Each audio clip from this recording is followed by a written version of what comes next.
Before Battlestar reimagined sci-fi television, before Firefly built a universe of misfits, and before modern space dramas took over streaming, there was Space, Above and Beyond, a gritty, ambitious 1995 series that pushed boundaries and shocked audiences.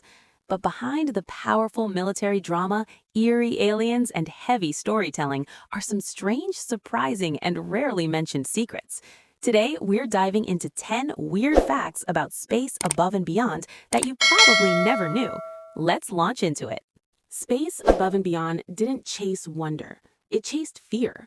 Mud on boots, breath trapped in helmets, the unspoken math that not everyone launches back home.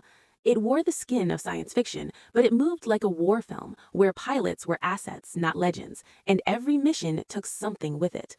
And behind the canopy glass, another campaign was already unfolding. The show was built to last far longer than it was allowed to live.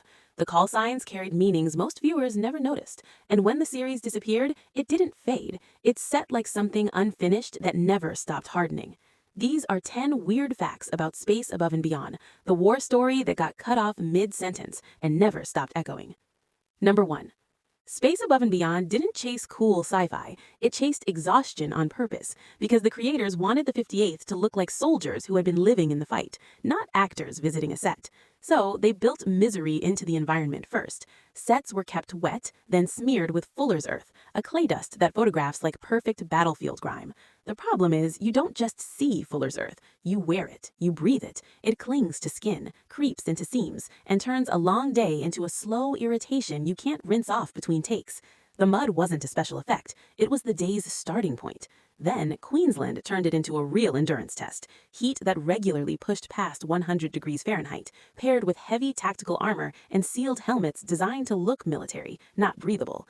Air gets trapped, sweat has nowhere to go. You're standing in the sun wrapped in gear, trying to stay sharp while the scene demands combat focus, instead of, please let me sit down. And while the cast fought the physical war, the show fought a technical one at the same time. Weekly CGI space battles at that density meant Area 51 was rendering under brutal deadlines on 1995 hardware, with episodes sometimes being finished and delivered only hours before airtime. The schedule stretched, the days stretched. James Morrison later called it exhausting beyond belief, and the finished show sounds like he's telling the truth. The show got its realism, now it had to pay for it every single week. Number 2. Space Above and Beyond did not arrive with a normal TV mindset. Fox treated it like a prestige swing because the people behind it had just come off the X-Files and they had leverage. Glen Morgan and James Wong were the names, and the pitch was basically a dare. Let us make a weekly sci-fi series that feels like a war film, not a soundstage routine. The visual effects choice is where that dare turned expensive. Around the same time, Babylon 5 was proving you could do weekly space battles with CGI, but it leaned into what television needed: cleaner geometry, simpler textures, a look that read fast and rendered fast. Space Above and Beyond wanted the opposite: more physical detail, more metal, more battleware, ships that looked like they had been used, repaired, hit again, and sent back out anyway. So instead of chasing a smooth digital sheen, the show pushed its VFX team at Area 51 toward denser surfaces and more layered models, the kind of look that feels closer to miniatures, even when it is computer. That single decision changed everything you feel on screen. The Saratoga does not look like a clean sci-fi hotel, it looks like a working carrier. The fighters do not float through space like toys, they move like machines with weight and purpose. And the battles read harsher because the ships look scarred before the first shot lands. And the money was not only burning in space. The show refused to stay safe on one standing bridge set. It built big practical interiors in Australia, corridors and hangars designed so the camera could follow Marines moving through the ship like troops clearing a building. That gave the series its boots-on-steel realism, but it also meant every episode carried heavy physical production on top of heavy effects ambition. Then, the real trap snapped shut. Space Above and Beyond was not just a space show, it was also a ground war show. The wild cards were pilots and infantry, so an episode could demand a dogfight above the planet, and then a full combat operation on the dirt, with locations, extras, explosions, weapons, armor, and weather that did not care about your schedule. Most sci-fi survives by bottling up. This one kept opening the doors wider because the whole identity of the show was that the war never felt contained. That is why the budget never had a chance to breathe. There was no easy week to recover, no cheap episode to balance the books. The series kept trying to be cinema on a network clock, and the clock does not reward ambition. It only asks one question: can you survive doing it again next week? Number 3. From the start, the plan wasn't let's try a season and see. It was the long run, 5 seasons, a full war story where the squad grows up inside the grind, where missions don't reset, and where the damage carries forward the way it does in real units.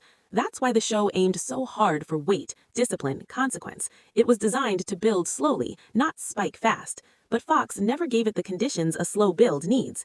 They dropped it into Sunday at 7 p.m., a slot that traditionally pulls in families, then parked it across from 60 Minutes, a ratings monster that eats attention out of habit. And then football started stepping on it. NFL games ran long, airtime slid, episodes got bumped later, and the show stopped feeling like an appointment. Viewers couldn't lock a routine, and routine is what keeps a series alive while it's still earning trust. So the ratings didn't crash in one dramatic moment. They bled. Week by week, the audience got harder to hold, not because the show suddenly became bad, but because momentum kept getting interrupted. Miss an episode and you're lost. Catch one late and you don't even know if you're watching the right chapter.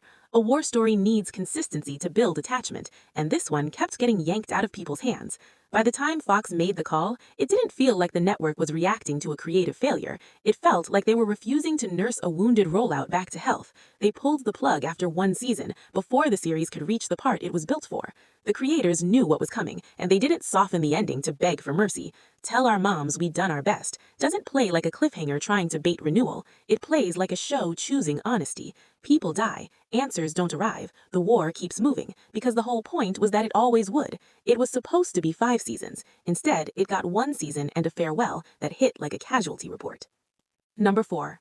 Most sci-fi tries to impress you with the future. This show tried to scare you with it, because nothing got cleaner, nothing got easier. The uniforms stayed heavy, the metal stayed dirty, and the missions didn't feel like adventures. They felt like deployments, the kind that grind people down 1 week at a time until the war becomes normal. That tone was built on war stories, not star operas. You can feel the influence of Joe Haldeman's The Forever War in the way distance and time aren't exciting, they're cruel. The farther you go, the more home turns into a place you can't return to the same way, and the show treats that like a quiet kind of damage that never stops spreading. And the structure wasn't made for Monster of the Week comfort either. It was modeled after Combat, the World War II unit series, where the question is never how do we win, it's who survives this one. Orders come down, the squad moves, somebody doesn't make it back, and next week the war is still there, like it never noticed the loss. That's why the 58th doesn't feel like a crew on a ship, they feel like a unit in the field. Underneath that, the philosophy leans closer to the Starship Troopers novel than flashy military sci-fi. Service as identity, discipline as survival, a system that decides who counts based on what they're willing to endure. So the show keeps circling hierarchy, training, and obedience, because in this world, your personality doesn't matter as much as whether you can hold the line. That is the trick of Space Above and Beyond. It doesn't make war cool by putting it in space. It makes space feel colder by showing war never changes. That tone only works if the person in command is undeniable. Number 5. McQueen wasn't written as a TV commander. He was written like authority with history on it. The kind of Marine who doesn't need volume to control a room because the weight is already in his posture. And that made him the hardest role to cast, because if McQueen feels fake for even a second, the whole war starts feeling like a costume.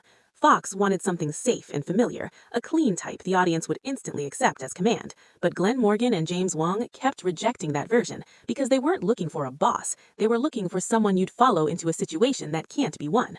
For roughly 3 months, that tug of war dragged on, not because they enjoyed the fight, but because they knew the tone of the series would live or die on this one presence. Then James Morrison walked in, and the problem stopped being theoretical. He delivered McQueen's pilot monologue with calm control, holding eye contact like the room was part of the chain of command. And it wasn't a small, friendly casting session either. Around 25 Fox executives were sitting there watching him closely, waiting for the performance to bend toward them. And that wraps up 10 weird facts about Space Above and Beyond, a cult sci-fi classic that disappeared too soon but left a massive legacy. If you loved learning about the strange behind-the-scenes stories, make sure to like, subscribe, and comment which show or movie you want next. Thanks for watching. Stay curious, stay brave, and keep exploring the unknown.